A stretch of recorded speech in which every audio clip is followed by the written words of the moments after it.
প্রিয় দর্শক আসসালামু আলাইকুম। মিশকাত এগ্রো ফার্মের পক্ষ থেকে আপনাকে স্বাগত। আমাদের দুটি কালেকশন হাত বদল হলো। এই দুটি কালেকশন যাবে গাইবান্ধা। ক্রয় করেছেন মোহাম্মদ মাসুদ রানা মণ্ডল।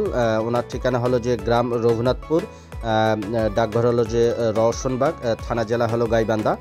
তিনি আমাদের কাছ থেকে এই দুটি গরু ক্রয় করেন এবং এই দুটি গরু আমরা ভটভটির মাধ্যমে পাঠিয়ে দিচ্ছি। যেহেতু আমাদের বাসা থেকে গাইবান্ধা প্রায় 110 কিলো, এই জন্য আমরা রাখাল দিয়ে এই গরুগুলো পাঠিয়ে দিচ্ছি। ইতিপূর্বে তিনি আমাদের কাছ থেকে বেশ কিছু গরু ক্রয় করেছেন। এই দুটি গরু আবারও বলি, মোহাম্মদ মাসুদ রানা মণ্ডল ক্রয় করেছেন। শ্রদ্ধেয় বড় ভাইয়ের ঠিকানা হলো যে গ্রাম হলো যে রঘুনাথপুর, থানা ডাকঘর হলো যে রওশনবাগ, থানা জেলা গাইবান্ধা। তিনি ইতিপূর্বে আমাদের কাছ থেকে বেশ কিছু গরু ক্রয় করেছেন। এই দুটি হলো যে শাহিওয়াল জাতের গরু। তিনি এই দুটি গরু আমাদের কাছ থেকে ক্রয় করেছেন। আপনাদের যদি ভালো পার্সেন্টের গরু লাগে তাহলে স্ক্রিনে দেখানো নাম্বারে সরাসরি যোগাযোগ করবেন। আমাদের কাছে এখনও বেশ কিছু গরু রয়েছে। তো এই দুটি গরু আমরা পাঠিয়ে দিচ্ছি রাখালের মাধ্যমে গাইবান্ধায়।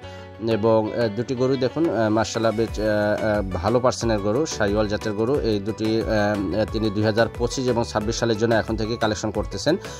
এগুলো মূলত 2026 সালের জন্য তিনি কালেকশন করতেছেন, অগ্রিম কালেকশন। ইনশাল্লাহ কোরবানির আগ মুহূর্তে ওনার খামারে আমি প্রতিবেদন করব, দেখবেন আসলে এই গরুগুলো গ্রোথ কেমন আসে। এই গরুগুলো আপডেট আপনাদের জানাবো। যে গরুগুলো আসলে আমরা পাঠিয়ে দিচ্ছি, আসলে বর্ডার ক্রস গরু আসলে কীরকম গ্রোথ আসে সেই ফিডব্যাকটি আপনাদের জানাবো কোরবানির ঠিক আগ মুহূর্তে। এবং 2025 সালের জন্য ওনার কিছু দুর্দান্ত কালেকশনও রয়েছে বিক্রির জন্য। কোরবানির ঠিক আগ মুহূর্তে সেগুলোরও প্রতিবেদন থাকবে। আজকের ভিডিওটি এখানেই শেষ করছি। সবাই ভালো থাকবেন, সবার জন্য শুভকামনা।